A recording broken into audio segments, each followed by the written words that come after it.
I think the thing we have to remember, the unfortunate news is that about 40% of us, 4 in every 10 people, are going to get cancer in their lifetime.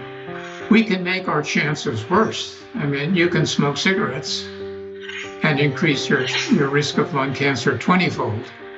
But even if you don't do that, you still have a very substantial chance that you're going to get cancer in your lifetime. The Rational View is a weekly series hosted by me, Dr. Alan Scott, providing a rational, evidence-based perspective on important societal issues. Produced by Soapbox Media. The world needs evidence-based public policy now more than ever. Making the right decisions should not be partisan politics. Please help spread The Rational View by going to patron.podbean.com/The Rational View. Together, we can make a better future. Hello, and welcome to another episode of The Rational View.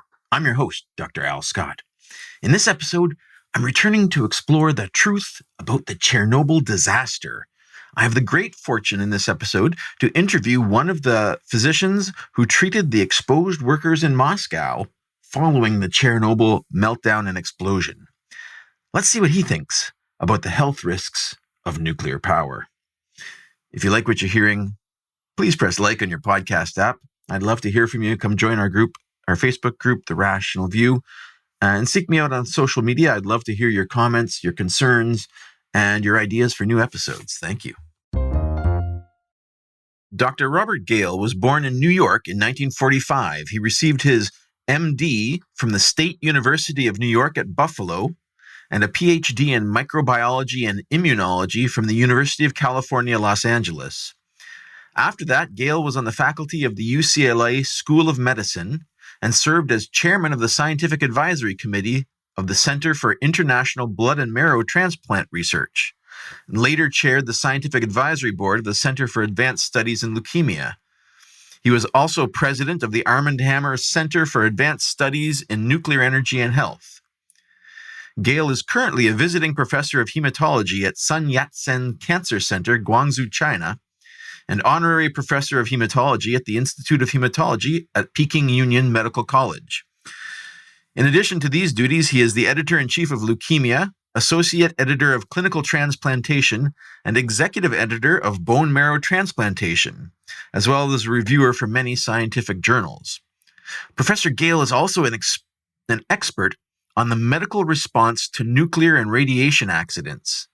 From 2007 to 2019, he was executive director of clinical research and development at Celgene Corporation and an honorary member of the Russian and Chinese Academies of Medical Science. He's the recipient of several distinguished awards and honorary degrees, including the Presidential Award and an Emmy Award. Dr. Gale has published over 1,350 scientific articles and 25 books on medical topics, nuclear energy and weapons, and politics of U.S.-Russian relations. His latest book is Radiation, What It Is and What You Need to Know. Dr. Gale, welcome to The Rational View. Yes, well, thanks. Thanks for inviting me. I appreciate you taking the time to come and talk with us about your experiences. Now, you, as a radiation expert back in the 80s, were actually invited to come to Moscow in the immediate aftermath of the Chernobyl disaster to help the Soviets treat the injured. Many people would be surprised to know that an American doctor was invited to treat injuries from the disaster, being that the Soviets were so covering it up at first. How did this come about? Well, I have had very long-term relationship with Soviet Union going back to the 1970s, and I knew many of the Soviet leaders, including Mr. Gorbachev, who I had met previously at the funeral of Mr. Andropov, who was the general secretary. And so when the accident happened, um, I had been studying the Russian nuclear program for some years, but also the medical program. I had colleagues in Russia who were involved in treating leukemia and involved in doing transplants. So I was aware that they did not have the expertise or the resources to properly treat this huge number of victims. And so what I did was, as head of this international transplant organization, I contacted, or I had actually Armand Hammer contact Mr. Gorbachev and say that I was willing to come to the Soviet Union and to help. Of course, as you point out, we were in the middle of the Cold War. Nuclear issues are sensitive. Nuclear accidents are sensitive. So I wasn't, I would say, incredibly optimistic that the Soviets would respond. But very soon thereafter, within a few days of the accident, maybe 3 days of the accident, I got a call from Anatoly Dobrynin, who was the Soviet ambassador to the United States for forever. And he called me in the middle of the night and he said, well, Mr. Gorbachev would like you to come to Moscow. Of course, I was a little bit surprised that he said Moscow and not Kiev. At the time, I didn't know that the most seriously injured people had been flown to Moscow. But off I went, and I arrived the next day in Moscow. Did you have any idea of the scale of the disaster at that time? Were you prepared for what you saw when you got to Moscow? Well, I mean, of course, this was the largest accident of this type previously. We dealt with, other accidents of a much smaller scale. So, I didn't really have I knew it was a large scale accident. I had no idea of the number of people that were involved and how severely affected they were.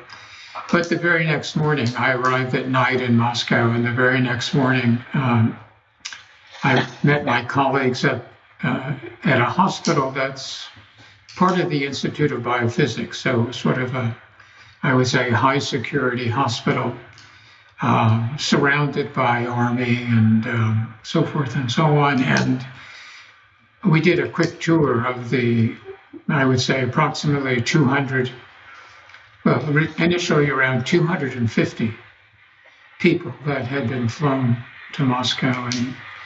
And of course, so I had an idea of the scale of the accident. Not entirely, because it took me 2 or 3 weeks to get down to Chernobyl after the accident. But our major activities with Russian colleagues were in Moscow for the first 2 or 3 weeks. And so there were something like 250 patients that were in Moscow that had suffered acute radiation poisoning. Were these all cases of acute radiation poisoning? Well, I mean, this type of accident is very complex because, when you have an explosion, not a nuclear explosion, but you have an explosion of a reactor exposing the fuel, in addition to the radiation effects, of course, you have the effects of the explosion. You have burning materials. So you have thermal injuries layered on top of radiation injuries, layered on top of chemical injuries.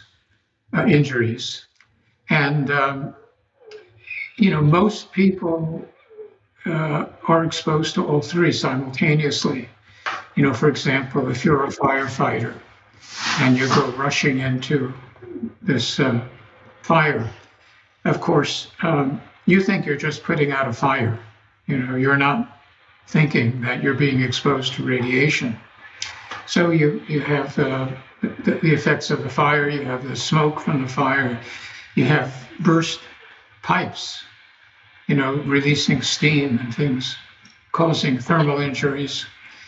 But then on top of that, you have radiation, and different people, have different combinations of these toxicities. Most people have several, but my focus was on the people with the highest radiation dose. We had other specialists there, surgeons and kidney specialists and lung specialists that can deal with these other effects. But my focus and the focus of my team, my Soviet American team, our focus was on tackling the radiation-related damage.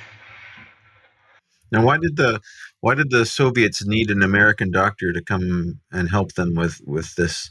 Were they not familiar with the effects of the radiation? No, let me separate the doctors from the patients. The doctors, the Soviets have had a nuclear program since 1949. And they have their own, any one of these nuclear programs, ours and theirs, where you're developing nuclear weapons, where you're developing nuclear grade fuels, things like that, you're going to have accidents. So there are lots and lots and lots of accidents that we have had, that the Soviets have had in the course of their development. So from 1949 to 1983, you've got 30 years of experience. But these are typically small-scale events.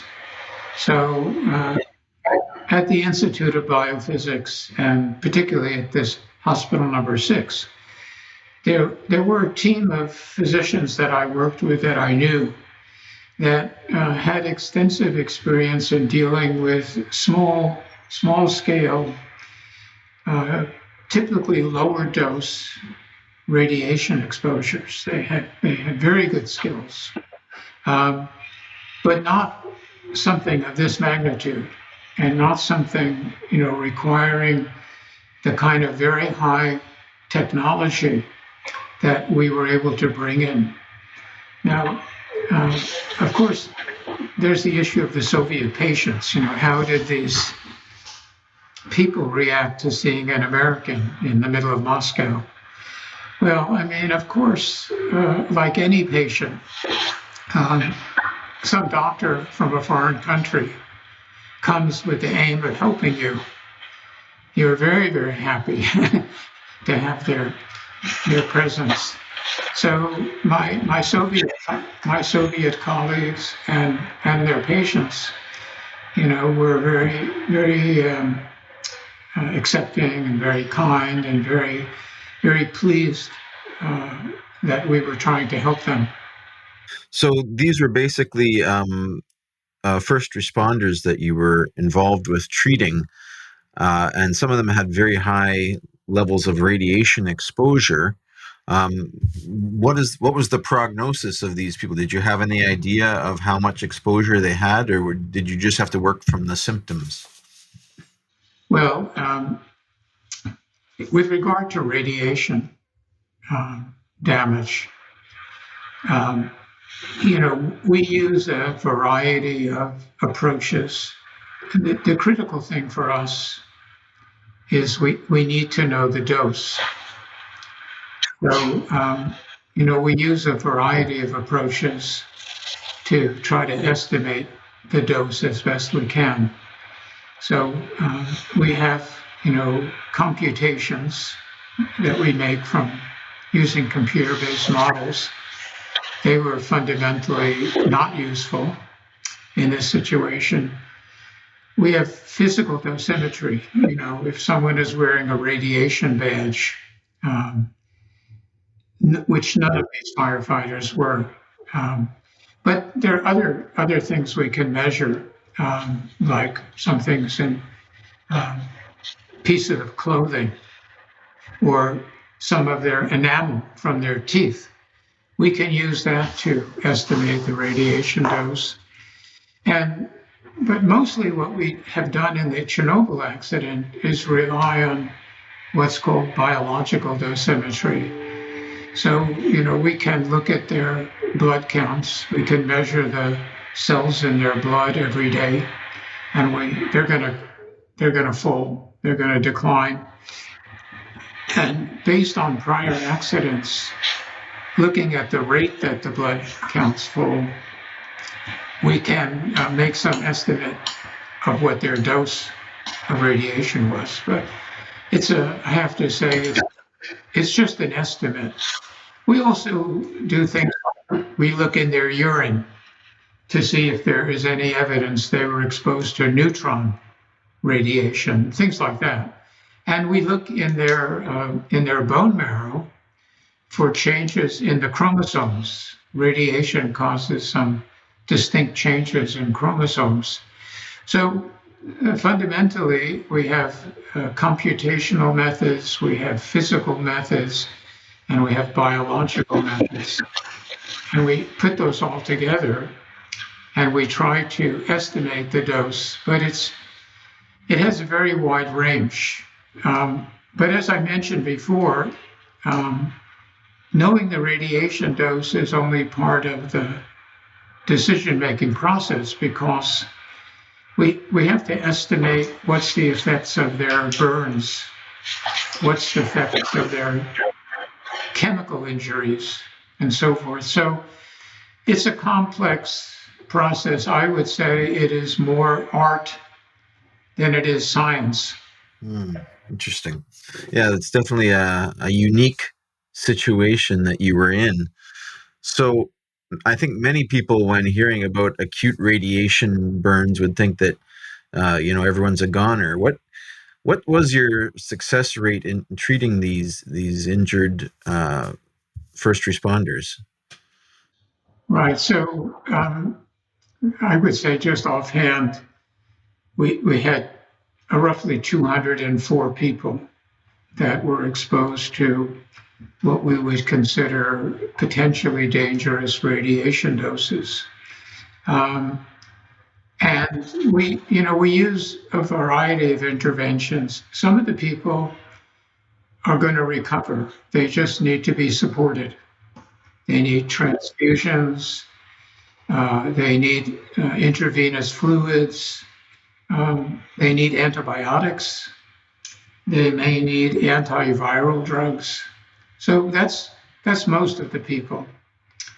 And then when we step up our intervention, the next level, we use these molecularly cloned hormones, what we call the molecularly cloned hematopoietic growth factors. This is sort of like, if you think about thyroid hormone, stimulated the thyroid gland. My colleagues and I have identified and molecularly cloned, and that drug companies have produced these hormones that make the bone marrow recover. So our next, step up is to give these molecularly cloned growth factors. And except for me and one other Soviet doctor, the Chernobyl victims were the first humans to get these. These drugs had never been used in humans before. We had used them in mice and dogs and monkeys, but not in humans.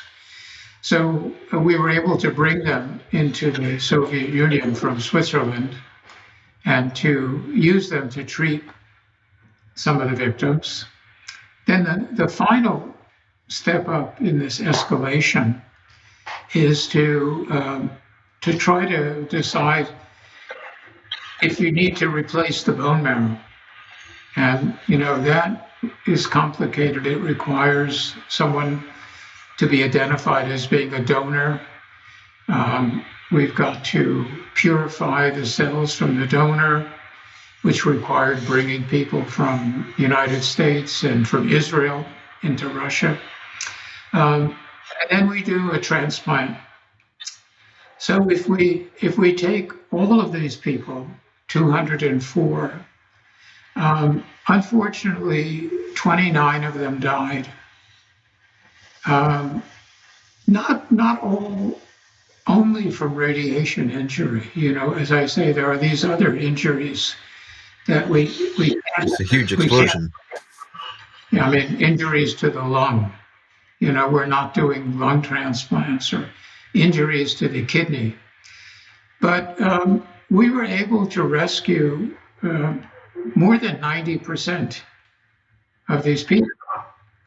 So, of course, that's, losing 29 people is very, very sad, serious blow to our morale.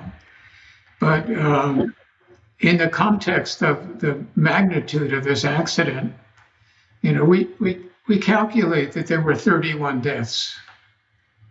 This is, a huge, huge accident. Probably 31 people die every day mining coal in China. So to have only 31 deaths from this accident is, I would say, somewhat of a miracle. Yes. And how long were you there treating these patients? Well, I was there pretty intensively for 2 or 3 years, but our work continues because, after this, of course, the patients we treated need to be followed naturally, and but the focus after the acute accident is, of course, on the long-term consequences, and that's fundamentally an issue of, did the radiation release cause an increased number of cancers? Did it cause increased birth defects? Did it cause increased genetic abnormalities? Those are there are lots of other things, that I'm not expert in. For example, the psychological impact, the social impact, the economic impact. But from a medical perspective, we're interested in the dominant issue, of course, is cancer. The dominant issue. Right. So, there seems to be quite a diversity of opinion on the long-term health impacts of Chernobyl. You look at Greenpeace, and they're saying that millions have died, and Helen Caldicott says it's worse than the Black Death. And then, if you read the WHO reports and the UNSCAR panel reports, and they said maybe 100 people have died. There's been a significant uptick in thyroid cancers because they weren't able to quarantine the milk just immediately after. But I think the latest UN numbers are that no more than 4,000 cancer deaths in total could be attributed to this. And none of them will be statistically detected. So, surely the data is available. Why is there such a diversity of opinion on this? Well, radiation is something very difficult for people to understand. We can't see it, we can't taste it, we can't feel it. As opposed to other potential dangers. You have a hurricane, you have a flood, you have an earthquake. There's something that you can see. So human beings, but you and I, we could be receiving a lethal dose of radiation during the course of this interview. We would have no idea. Hopefully not. But we're not equipped to sense radiation. So people have an exaggerated fear. Now, the problem comes, there's certain things are clear. For example, there's no doubt there was an increase in thyroid cancer in young people, mostly people who were under the age of 16 at the time of the accident. There are perhaps 7,000 or 8,000 cases of thyroid abnormalities, mostly thyroid cancers, but also nodules and things in children. And that's something that's pretty rare. So I think we can be absolutely certain that thyroid cancer was increased. And that makes a lot of sense because an exploded reactor releases radioactive iodine. It gets deposited, especially when it rains, it gets deposited on the grass. And then cows, eat the grass. They make milk. Children drink a lot of milk. And so all of this is quite sensible. Now, when we come to other cancers, we're in a more difficult situation. For example, after the atomic bomb explosions, leukemia was the most increased cancer. It occurred about 10 years later. So, my colleagues and I in different places in Russia, in Ukraine, in Belarus, we've looked for an increase in leukemias. And with one exception, we haven't found an increase in leukemias. This one exception, curiously, is the one kind of leukemia that was not increased after the atomic bomb explosions. So it's interesting, and the people doing the studies are very good. But as you can imagine, these are difficult studies to do because the Soviet Union disintegrated. And now we're dealing with registries in 3 different countries. And we don't have brilliant epidemiological data of the same quality, let's say, as we have in the United States, where we have a national cancer registry. So I would say there is this one report of a slight increase in this rare kind of leukemia, and there is one report of a slight increase in breast cancer. But the good news is we don't see an increase in anything else. Now, of course, the fact that we can't see it doesn't mean it hasn't occurred. But it just seems we can't see it, and we can't really know. There's a lot of references out there to a spike in cancer deaths, and there's birth defects, and a lot of these things that people will point to as and then blame on the Chernobyl accident. In Eastern Europe, following Chernobyl, there's all of these deaths. And there's, the Children of Chernobyl charity. They fly these disadvantaged children around the world and raise money for them. What these, there's not, the science is saying there's not vast numbers of detected cancers. So what's the problem with these people saying that there's been millions of deaths there? Yeah. Well, let me just finish for a second with cancer. So, I think most of us, most scientists, but not all scientists, think that there is what we call the linear dose threshold relationship. You increase the dose of radiation, you increase the risk of cancer. That's what we think, but we've got a slight problem.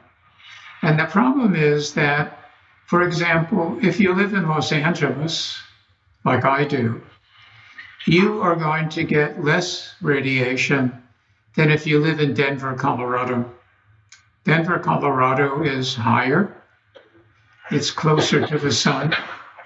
And it sits on the Rocky Mountains that have lots of uranium and thorium.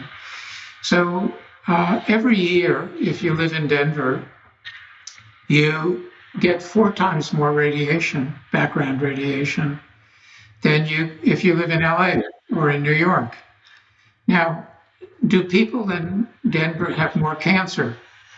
The answer is no. So in the range that human beings are exposed to on Earth, we don't really see a relationship between the dose of radiation and the risk of cancer, even though that difference in range is tenfold. But so if you take a very small increase risk, let's say it's a very, very, very small increase in risk, but you multiply it by a lot of people. So let's say between the Soviet Union and Europe, we have 400 million people. So if you take this very small risk and you multiply by 400 million, you wind up with a lot of cancers. But as I say, it's, we haven't, except for this chronic lymphocytic leukemia and except for perhaps breast cancer, we just haven't seen it. And we're probably not going to see it. So, I think it's more politics than it is science. It's all speculative in the absence of data. Now, birth defects are another matter altogether. There's really no evidence that the doses of radiation that anyone could have received from Chernobyl could possibly cause birth defects. I mean, we have extensive data from the atomic bomb survivors where there were pregnant women who were exposed to the atomic bomb. And we have a pretty good estimate of what their dose was. And we know that there were, for example, there were 29 children in the whole atomic bomb population. There were 29 children that we think have some degree of mental retardation that occurred as a consequence of their radiation exposure. These were children that were all in the second trimester of pregnancy, and they were all exposed via their mother to a high dose of radiation. So it's not possible that there would be birth defects from Chernobyl exposure. I mean, 10% of all birth defects, 10% of all births in the United States are associated with some sort of abnormality. They can be subtle, they can be, but it's just human nature that if you have a birth and someone says, well, I was in Kiev when the Chernobyl accident happens, and now you have a child with a birth defect. I mean, of course, people, just human nature to things related to the accident, but it's not really possible. There were no pregnant women on site or near the reactor complex that could have gotten a dose of radiation that could have caused a birth defect. Now, the last thing are these so-called children of Chernobyl with heart defects and so forth and so on. Well, I have to say, in all honesty, this has nothing to do with the Chernobyl accident. I'm absolutely delighted that these children could be, could get additional medical care. They could be brought to other countries for example, complex cardiac surgery. I visited these centers in Cuba and in Israel, and I applaud every effort to help children with medical issues. But it's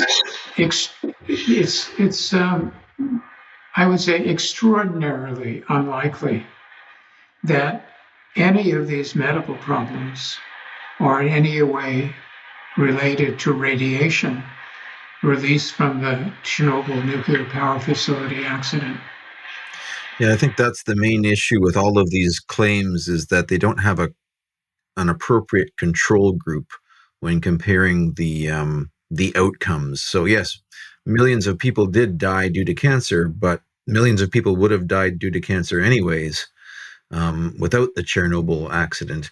And I think that's the difference between the scientific approach and the rhetorical approach, is that you need to have this little bit of skepticism and compare what might happen in a situation where you have the collapse of the Soviet Union and the infrastructure and the hospitals and the healthcare all being affected, and drinking and smoking levels increasing significantly in the populace following this tragedy, effectively. So I think that's one of the things that a lot of people don't see when they are looking at these claims of the impact of Chernobyl. Right. Well, it's not, I mean, of course, epidemiological studies are the top of the pyramid of scientific evidence. But, for example, in the atomic bomb survivor study, we have 90,000 people that were exposed to the atomic bomb radiations. But we also have a group of about 30,000 people that were residents of Hiroshima and Nagasaki, but were not in the city at the time the bomb exploded. So we can compare the rate of cancer between the exposed people and the unexposed people after adjusting for age and sex and socioeconomic status and things like that. We're not going to get those kind of data from this accident for a whole variety of reasons. But we don't rely only on epidemiological data. We have data from animals. We have lots of other resources. We can expose animals to these doses of radiation and see what happens to them. We can look at the genetic markers and things like that. But I think the thing we have to remember, the unfortunate news is that about 40% of us, 4 in every 10 people, are going to get cancer in their lifetime. Okay? Your chance and my chance of getting cancer is 4 in 10. So, it's a common event. And unfortunately, a common event. It doesn't mean you're going to die of cancer, but you have a 4 in 10 chance of getting cancer. Now, if you were in Kiev, or you were a radiation worker at Chernobyl, or what the Russians call liquidators, 40% of those people are going to get cancer. 100% of those people are going to think that their cancer was caused by radiation. It's just human nature. We all look for a cause. When I treat children with leukemia, very, very often the mothers will ask me, well, I used an electric blanket when I was pregnant, or our house is near a high voltage transmission wire. And this is unfortunate because it makes the parent, the mother, feel like they're responsible for the child's leukemia, which is not the case. These bad things happen, unfortunately, and most of them are random. Most cases of cancer occur randomly. Now, we can make our chances worse. You can smoke cigarettes and increase your risk of lung cancer 20-fold. But even if you don't do that, you still have a very substantial chance that you're going to get cancer in your lifetime. Yeah, and in fact, you're looking at public safety guidelines for radiation, and they're typically set at levels to prevent premature death at the level of something like 1 in a million, whereas the average Chernobyl liquidator was exposed to something like 120 millisieverts of radiation dose. This, in terms of cancer risk of that exposure, that acute exposure, it's roughly equivalent to drinking a bottle of wine every week in terms of your lifetime cancer risk change, like about 1% increase, I think, is what that's associated with. Well, it would never be a 1% increase. I think to put this in perspective, 1/2 of our radiation dose, about 200 or 300 millisieverts a year, comes from what's called background radiation. It's just living on planet Earth. The Earth is radioactive. Each of us is radioactive. You and I are radioactive. If you have, marble countertops in your kitchen, they are radioactive. If your partner or you get porcelain tooth implants, they're radioactive. So, and we're getting radiation from the cosmos, from the sun, from the cosmos. So we accumulate about 200 millisieverts every year from just living on Earth. As I mentioned, if you live in Denver, you get more. If you live in LA, you get less. There are a lot of other advantages to living in Los Angeles, of course, besides a lower radiation dose, like pleasant weather. But now, the other half of our radiation dose comes from man-made sources. And the major contributor are doctors. Doctors ordering X-rays, doctors ordering CT scans, doctors ordering radioisotope scans. So for the US population, on average, half of your radiation dose is going to come from your physician. Now, the contribution of nuclear energy, radiation from a nuclear power plant is about less than 1% of our annual radiation dose. So it's very small. And one thing I like to point out to people is this.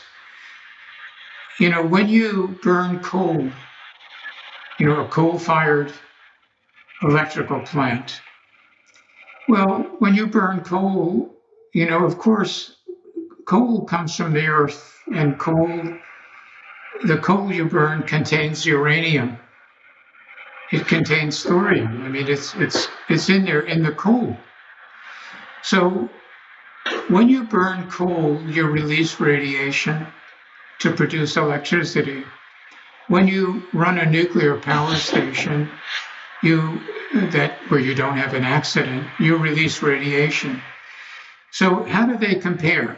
Well, if we look at the same amount of electricity, let's say 1 gigawatt of electricity coming from a coal plant and coming from a nuclear plant, well, the coal plant releases 10 times more radiation than a nuclear plant.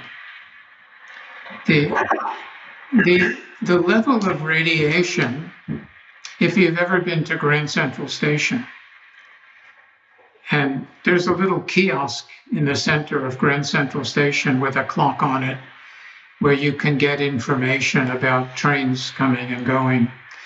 Well, if you stand at that kiosk in Grand Central Station, the dose of radiation you're receiving from the marble floor and walls and things, that dose of radiation is a higher dose of radiation than we allow in a nuclear power plant. So, everything is relative. When you use the sun to make electricity, you have to bring up a lot of copper from the earth. to make these copper pipes. Again, if you compare the amount of radiation released per gigawatt of electricity from a solar station compared to a nuclear power station, making electricity from the sun releases much more radiation than a nuclear power plant. So, and I could go on. I mean, I could tell you the dangers. I could tell you that the hydroelectric, the Aswan High Dam in Egypt that produces electricity along the Nile, the Aswan High Dam caused about 1 million cases of blindness because the dam slowed the rate of the flow of water in the Nile. And these insects that carry an infectious agent, chlamydia, they are able to thrive, and then they cause blindness in people. So not only that, but the Aswan High Dam, by slowing the flow of water, allowed a parasite called Schistosoma hematobium to thrive. And so we have many cases of liver cancer caused by the use of hydroelectric power in Egypt.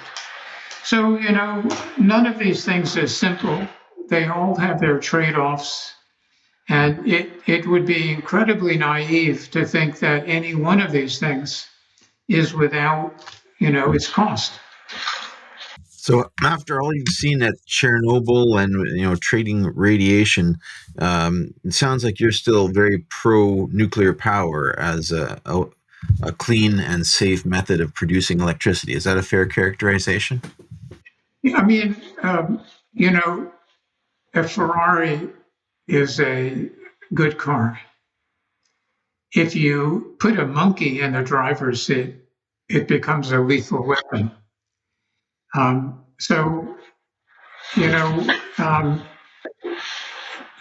is no real way out of the current climate crisis other than nuclear energy. I mean, of course, we need to do other things. We need to conserve energy.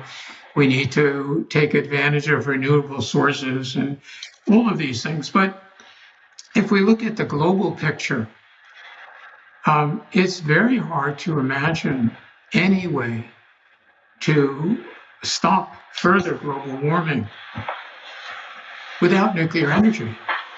So, but of course, it has to be used judiciously. I mean, we have to be careful. We have to make sure that people developing it and using it, it has to be cost effective.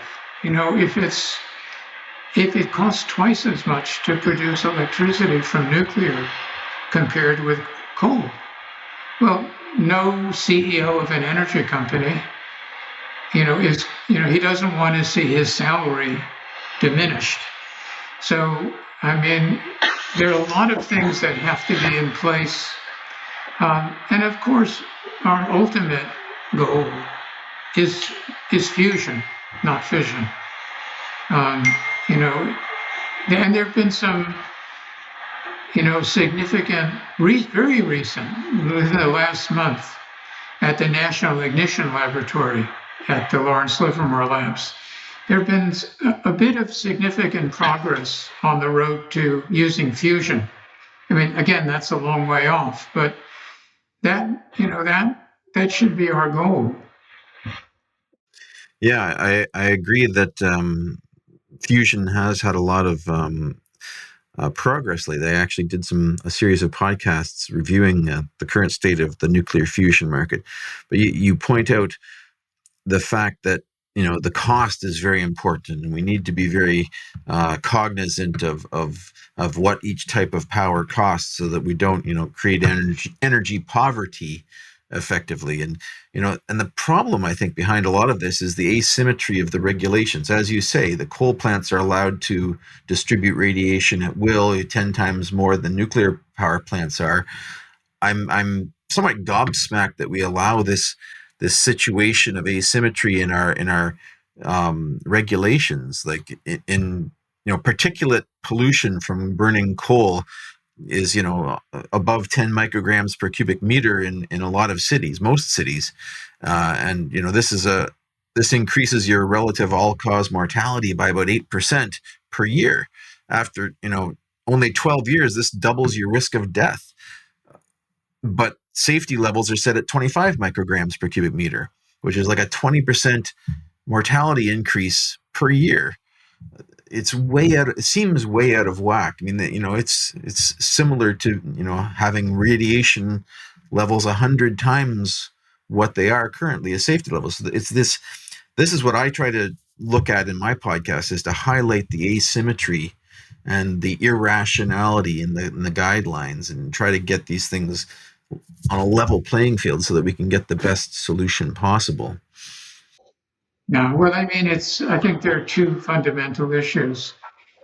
I mean, the most fundamental issue is we have to try to fight this uphill battle to get people to understand radiation. I mean, this has to start in school, because if radiation is part of our lives. I mean, in every regard. I mean, we have nuclear weapons. We have nuclear energy. We have people, doctors ordering CT scans unnecessarily. So, I mean, ideally, we would have people understand radiation. But the other issue is that we need a long-term energy policy. Energy policies can't be driven by an administration that is in power for 4 or 8 years. They can't be driven by a CEO of a company who's going to stay in office for 5 years and whose bottom line is to deliver quite appropriately to the shareholders. Now, I mean, take the situation in California, where I live. We have 3 nuclear power plants. They're all offline. Why are they offline? Well, they're predominantly offline. I mean, there's a number of mistakes that were made, putting a power plant on a fault line or putting a containment vessel in upside down. But the fundamental reason that they're offline is that the cost of making electricity from nuclear is more than the cost from coal. Now, I don't think that people realize that these plants, they're offline, but we're paying to maintain them. They're not shut down. They are there are times when we would need to rely on them. And so we are paying millions of dollars a year to keep these plants in a potentially operational state, and not using them to produce electricity. So this, in some regards, is the worst of all possible worlds. So, it's an uphill struggle. It's a problem globally. Germany's got the same problem. I mean, we have to do what we can to try to educate people, to try to educate politicians. I mean, I haven't even spoken of the issue of nuclear terrorism. There's a lot of issues that I would love to discuss with you. This has been great, a great wide-ranging discussion on these topics. And there's nuclear terrorism, linear no threshold theory, all sorts of interesting things that we could chat about. But I think we're reaching the end of our time period, so I'm going to have to belay that for now. But I really appreciate you coming on and sharing your expertise and your experience with us, and giving us some insight into what you went through in Chernobyl, and what you're doing now to follow up with that and understand exactly what the impacts are. And I appreciate your work on and on spreading the rational view on radiation to the general public, because it's a necessary work that has to be done. So thank you so much for coming on and chatting with us today. Thank you for the invitation. And for coming on, I'm going to send you a T-shirt for the Rational View, just as a token of your time. So thank you so much. Okay, take care. If you'd like to follow up with more in-depth discussions, please come find us on Facebook at The Rational View and join our discussion group. If you like what you're hearing, please consider visiting my Patreon page at patron.podbean.com/therationalview. Thanks for listening.